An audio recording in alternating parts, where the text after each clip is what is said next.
और इस बीच इजराइल के हमलों का जवाब देने के लिए फिलिस्तीन के चरमपंथी संगठन हमास ने एक बार फिर से इजराइल पर रॉकेटों की बौछार कर दी है। खबर तो यह है कि हमास के लड़ाकों ने इजराइल के तेल अवीव को निशाना बनाया है। हमास के हमले के बाद का दिल दहलाने वाला वीडियो भी सामने आया है, जिसमें हमास के एक्शन के बाद वहां हमले की चेतावनी के सायरन बजने लगे, क्योंकि हमास ने वहां एक दो नहीं बल्कि रॉकेटों से हमला किया, जिसकी वजह से कुछ इमारतें आग की लपटों में घिर गईं। ऊंची ऊंची लपटों ने उन इमारतों पर कब्जा जमा लिया। हालांकि दमकल कर्मियों ने आग बुझाने के लिए पूरी ताकत झोंक दी, लेकिन तब तक काफी सामान जलकर राख हो गया।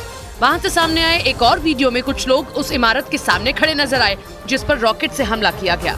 इजराइल के मीडिया के मुताबिक इस दौरान वहां मौजूद कई कारों को भी नुकसान हुआ है। एक कार के पीछे वाले शीशे पर हमले के निशान भी दिखाई दिए।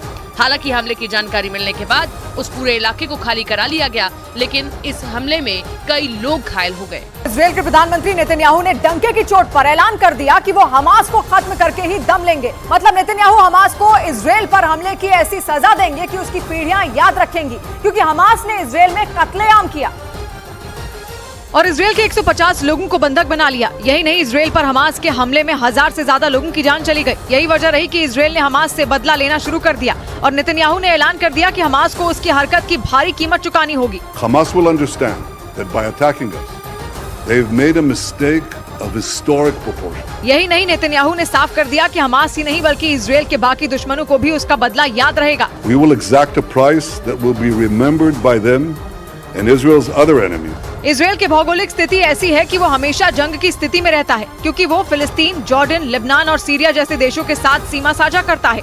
ये सभी देश मुस्लिम देश हैं, जो यहूदी देश इजराइल के खिलाफ हैं। यही नहीं, फिलिस्तीन का कट्टरपंथी संगठन हमास और लेबनान का कट्टरपंथी संगठन हिजबुल्लाह तो इजराइल पर हमले भी करते हैं। यही वजह रही कि नेतन्याहू ने हमास समेत उसके सभी दुश्मनों को चेतावनी दी।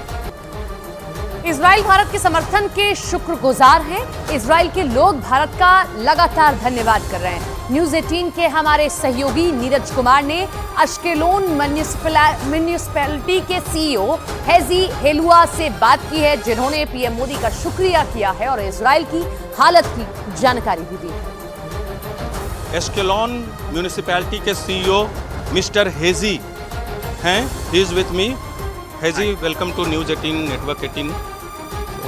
What kind of message you want to send from here, from India to other parts of the world? Because we are from India and we are here to cover this war. What is the situation here? So I think that before even speaking about the situation, I think it's a good opportunity to thank to India Prime Minister that support us in this very. It's really to define even the situation. So thank you very much to India Prime Minister.